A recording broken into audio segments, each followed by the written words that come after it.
अथ दिव्य अपराध क्षमापन स्तोत्रम्।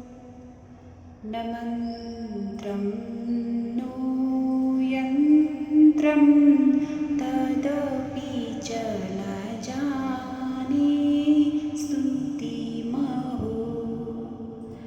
न चावानं ध्यानं तदपि च न जाने स्तुतिकथा। न जाने मुद्रास्ते तदपि च न जाने विलपनम्।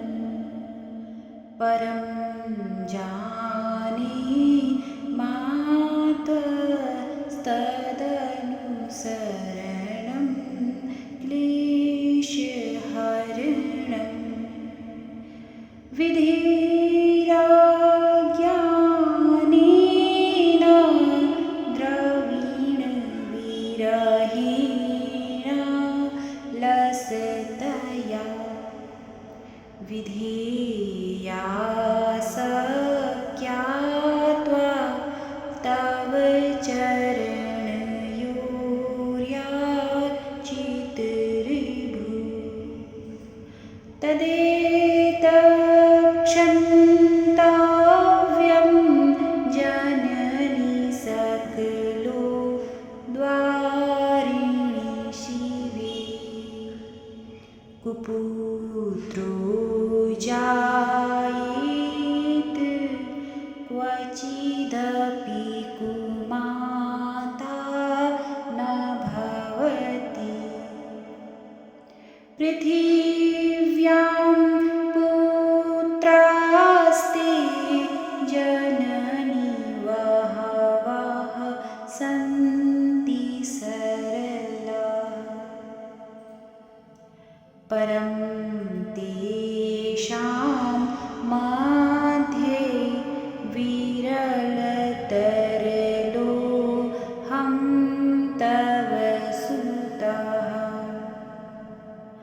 मदीयोऽयं त्यागः समुचितमिदं नो तव शिवे। कुपुत्रो जायेत क्वचिदपि कुमाता न भवति। जगन्मातर्मातस्तव चरणसेवा न रचिता। न वा दत्तं देवी द्रविणमपि भूयस्तव मया। तथापि त्वं स्नेहं मयि निरुपमं यत् प्रकुरुषे। कुपुत्रो जायेत क्वचिदपि कुमाता न भवति। परित्यक्ता देवा विविधविधिसेवा कुलतया। मया पञ्चाशीतेरधिकमपनीते तु वयसि। इदानीं चेन्मातस्तव यदि कृपा नापि भविता।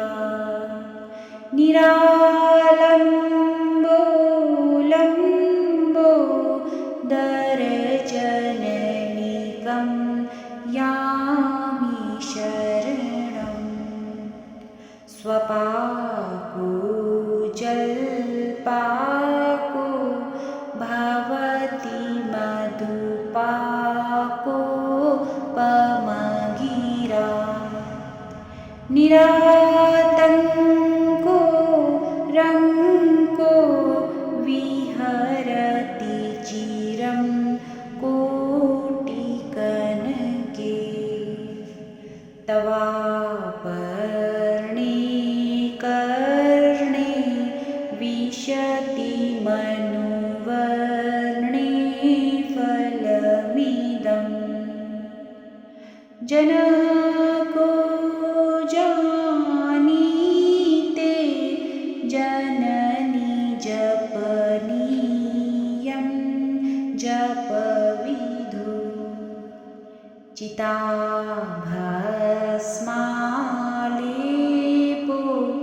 गरलमसनं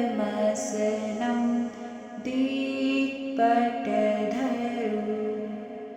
जटाधारी कंठे भुजगपतिहारी पशुपतिः कपाली भूतेषु भजति जगदीशेकपदवी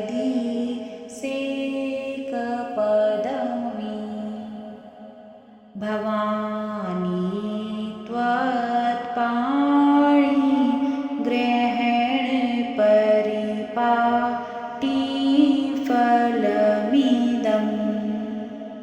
मोक्षस्य काङ्क्षा भवविभवाञ्छापि च न मे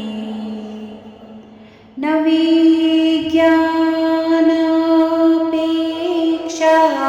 शशिमुखी सुखेक्षापि न पुनः अतस्त्वां संयाचे जननी जननं यातु मम वे मृडानि रुद्राणि शिव शिव भवानीति जपतः नाराधितासि विविधाना विविधोपचारे किं वृक्षचिन्तन् परेर्न कृतं भजोभिः स्यामे त्वमेव यदि किञ्चन मय्यनाथे धत्से कृपामुचितमं परमं तवेव आपात्सुमग्नः स्मरणं त्वदीयं करोमि दुर्गे करुणाणवीसि न त्वच्छटत्वं मम भावयेथा शुद्धा त्रिशारार्थजननीं स्मरन्ति जगदम्ब विचित्रमातृकिं परिपूर्णा करुणास्ति चिन्मयी अपराधे परं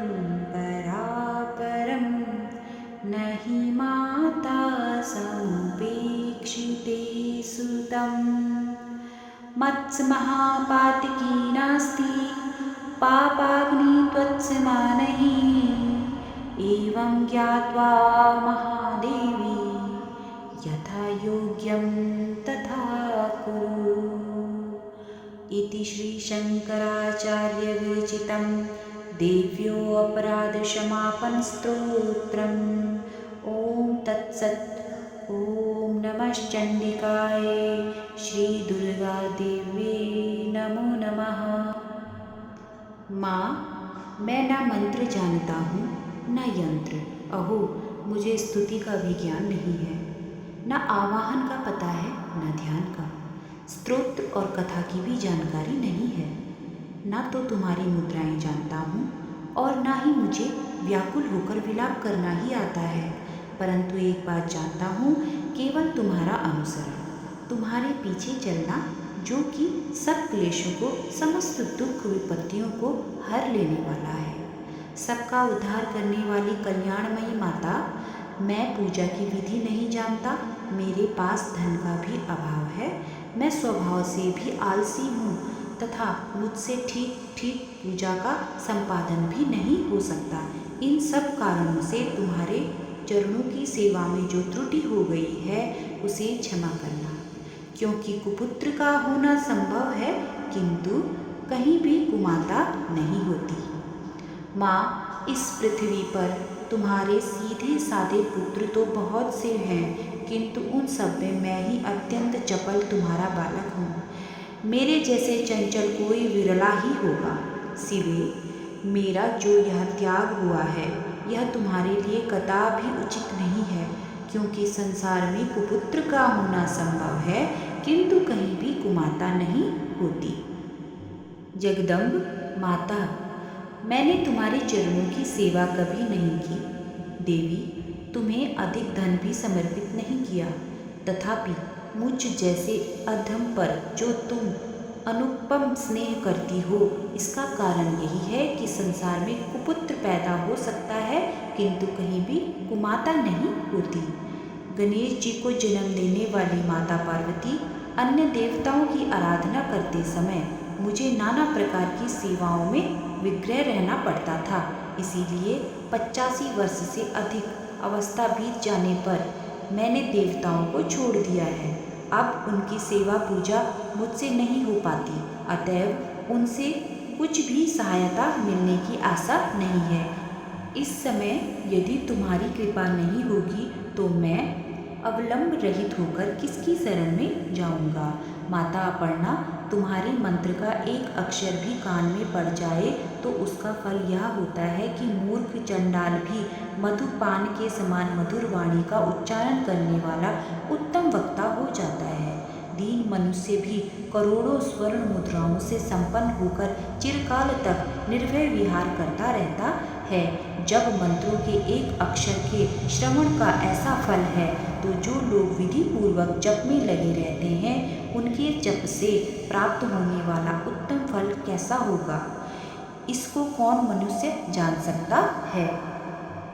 भवानी, जो अपने अंगों में चिता की राख बभूत लपेटे रहते हैं, जिनका विष भी भोजन है, जो दिगंबरधारी नग्न रहने वाले हैं, मस्तक पर जटा और कंठ में नागराज वासुकी को हार के रूप में धारण करते हैं तथा जिनके हाथ में कपाल भिक्षा पात्र शोभा पाता है, ऐसे भूतनाथ पशुपति भी जो एकमात्र जगदीश की पदवी धारण करते हैं, इसका क्या कारण है? यह महत्व उन्हें कैसे मिला? यह केवल तुम्हारे पाणी ग्रहण की परिपाटी का फल है। तुम्हारे साथ विवाह होने से ही उनका महत्व बढ़ गया है। मुख में चंद्रमा की शोभा धारण करने वाली माँ, मुझे मोक्ष की इच्छा नहीं है, संसार के वैभव की भी अभिलाषा नहीं है, ना विज्ञान की अपेक्षा है, ना सुख की आकांक्षा है। अतः तुमसे मेरी यही याचना है कि मेरा जन्म मृडानी, रुद्राणी, शिव, शिव भवानी इन नामों का जप करते हुए बीते। माँ श्यामा, नाना प्रकार की पूजन सामग्रियों से कभी विधि पूर्वक तुम्हारी आराधना मुझसे ना हो सकी। सदा कठोर भाव का चिंतन करने वाली मेरी वाणी ने कौन सा अपराध नहीं किया है, फिर भी तुम स्वयं ही प्रयत्न करके मुझ अनाथ पर जो किंचित कृपा दृष्टि रखती हो, माँ, यह तुम्हारे ही योग्य है। तुम्हारी जैसी दयामयी माता ही मेरे जैसे कुपुत्र को भी आश्रय दे सकती है। माता दुर्गा, करुणा सिंधु महेश्वरी, मैं विपत्तियों में फंसकर आज जो तुम्हारी स्मरण करता हूँ, पहले कभी नहीं करता रहा। इसे मेरी सठता न मान लेना, क्योंकि भूख प्यास से पीड़ित बालक माता का ही स्मरण करते हैं। जगदम्ब, मुझ पर जो तुम्हारी पूर्ण कृपा बनी हुई है, इसमें आश्चर्य की कौन सी बात है। पुत्र अपराध पर अपराध क्यों न करता जाता हो, फिर भी माता उसकी उपेक्षा नहीं करती। महादेवी, मेरे समान कोई पाप की नहीं है और तुम्हारे समान दूसरी कोई पापहारिणी नहीं है। ऐसा जानकर जो उचित जान पड़े वह करो। ओम नमः चंडिकाय।